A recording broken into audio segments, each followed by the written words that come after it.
మన సీఎంఓ నుంచి మన తెలంగాణ ముఖ్యమంత్రి రేవంత్ రెడ్డి గారి ఆఫీస్ నుండి బాగా మేకపోతు గాంభీర్యాన్ని ప్రదర్శిస్తూ బనకచెర్ల ఇష్యూ చర్చకు వస్తే మేము పోమని చెప్పి లీక్లు ఇవ్వడం జరిగింది ముందు రోజు.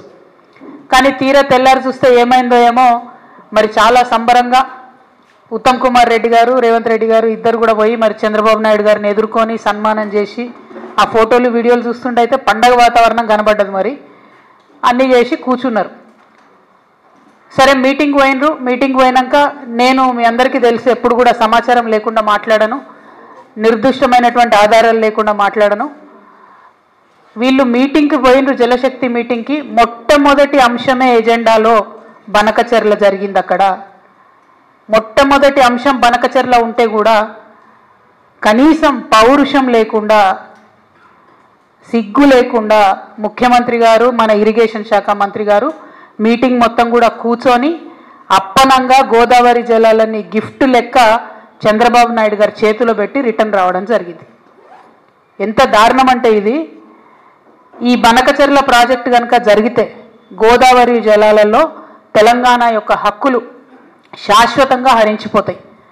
ఈ విషయం తెలుసు ముఖ్యమంత్రి గారికి, తెలుసు ఉత్తమ్ కుమార్ రెడ్డి గారికి తెలుసు.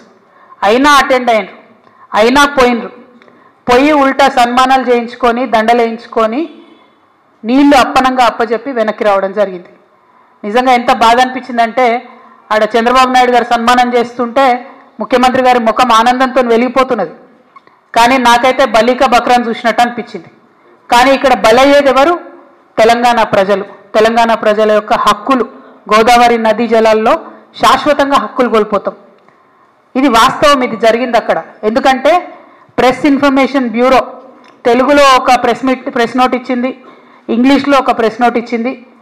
మరి వాళ్ళు పర్టికులర్గా చెప్పడం జరిగింది, ఎజెండాలో బనకచెర్ల ఇష్యూ చర్చించినాం, పవర్ పాయింట్ ప్రజెంటేషన్ కూడా ఇచ్చినాం అన్నటువంటి అంశం ప్రెస్ ఇన్ఫర్మేషన్ బ్యూరో చెప్పడం జరిగింది.